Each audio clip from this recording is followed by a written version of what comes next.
INTTUC রাজ্য সভাপতি ঋতব্রত বন্দ্যোপাধ্যায়ের নির্দেশে বনগাঁ সাংগঠনিক জেলা আইএনটিটিইউসি উদ্যোগে অভিযান সংঘ ক্লাবের ময়দানে বাৎসরিক শীতবস্ত্র প্রদান কর্মসূচি। এই কর্মসূচিতে শ্রমিকদের উপস্থিতি ছিল চোখে পড়ার মতন। 13,000 শীতবস্ত্র এদিন তুলে দেওয়া হয় সাধারণ মানুষের হাতে।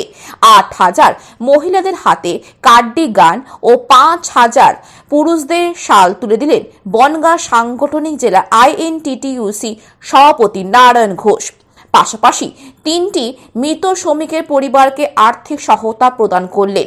প্রত্যেক পরিবারকে 25,000 টাকা করে তুলে দেওয়া হয় এবং 2025 সালে নতুন বছরে অগ্রিম ক্যালেন্ডার উদ্বোধন করলেন নারায়ণ ঘোষ।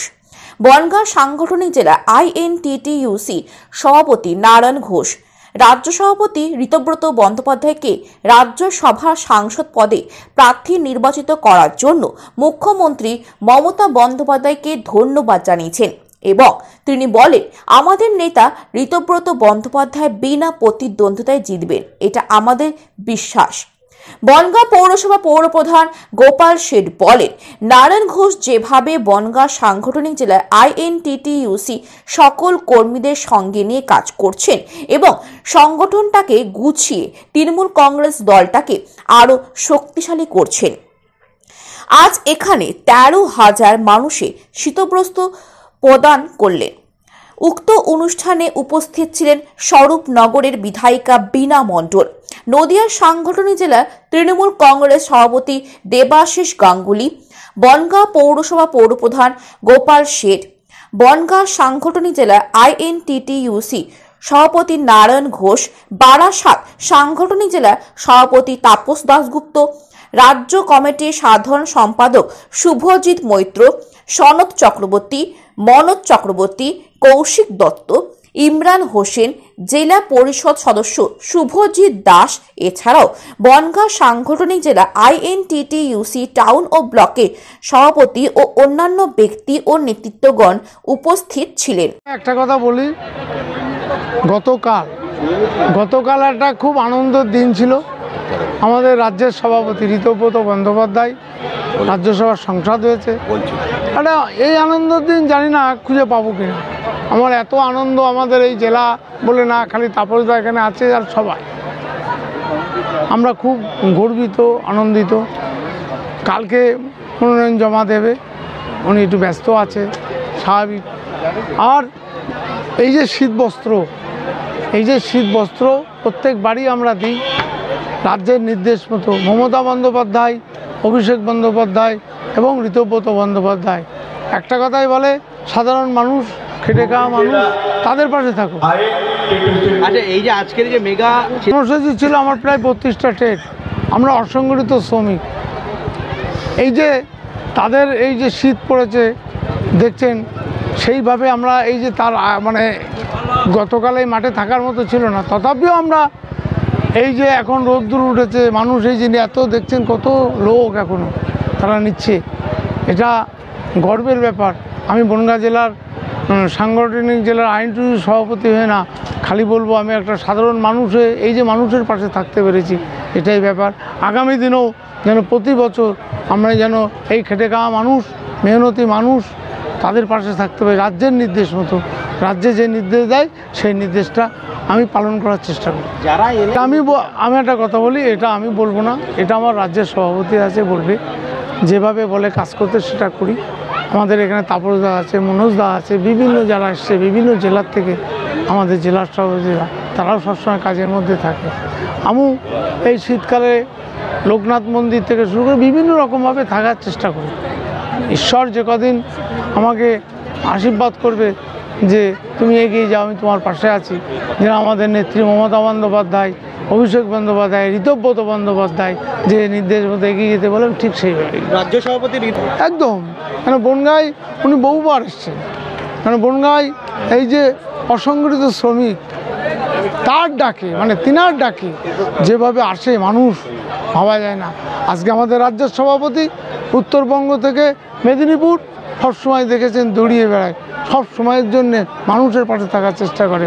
আমি রাজ্যের সভাপতির যে পরিশ্রম সেটা থেকে আমরা একটু শেখার চেষ্টা করি, যদি আমরাও একটু মানুষের পাশে থাকতে পারি। আমরা তৃণমূল কর্মী যারা, শ্রমিকরা যারা, মমতা বন্দ্যোপাধ্যায় 2026-এর যে রেজিমেন্টটা আমাদের ভোটের সময় অবতীর্ণ হবে, তারা আজকে একত্রিত হয়েছে এবং বছরের শেষ সেখানে গিয়ে আইএনটিটিইউসির যিনি কর্মবীর এখানে কাজ করছেন নারায়ণ ঘোষ, তার নেতৃত্বে আমরা সবাই সামিল হয়েছি। সেই মানুষগুলোকে সঙ্গে নিয়ে একদিকে বস্ত্র বিতরণ, তাদের মধ্যে আমরা মেলবন্ধন, তোমরা আমরা সবাই সমান, হিন্দু মুসলিম সবাই সমান, আমরা সেই জায়গাটায় বার্তা দিলাম।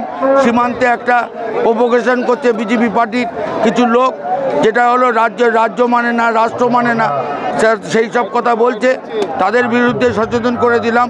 দেশ বিরোধী, দেশের ক্ষতি হবে সেরকম কিছু করলেও এলাকার মানুষ ছাড়বে না, আমরা সংঘবদ্ধ।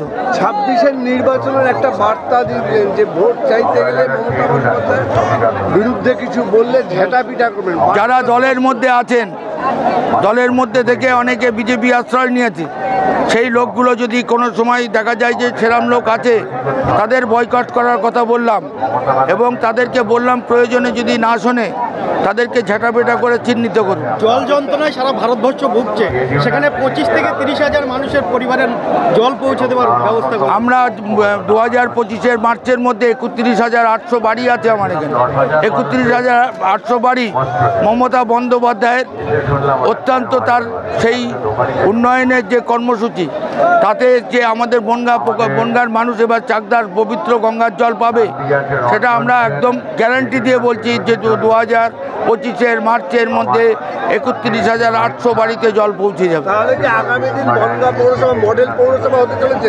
মডেল এমনি দিদি করছে, আমাদের 800 রাস্তা হচ্ছে, যে 800 রাস্তা কোনো পুরনো রাস্তা থাকছে না, লাইট নতুন নতুন বসছে, গেট বসছে, 12টা স্বাস্থ্যকেন্দ্র হচ্ছে, আমাদের এখানে কনজারভেন্সি বিল্ডিং হচ্ছে, কর্মতীর্থ হচ্ছে, আমাদের এখানে যারা স্বনির্ভর গোষ্ঠীর বিল্ডিং তৈরি হচ্ছে, মণিপালের সঙ্গে টাই আপ হচ্ছে এখানে একটা হসপিটাল করার জন্য, সবগুলোই একটা মডেলের থেকে বেশি হবে।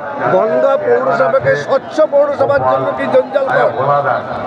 বনগাঁ পৌরসভা এটা হলো ভারতবর্ষের যে স্বচ্ছ ভারত মিশন, বাংলায় নির্মল বাংলা মিশন, এই প্রকল্পের কতগুলো গাইডলাইন আছে।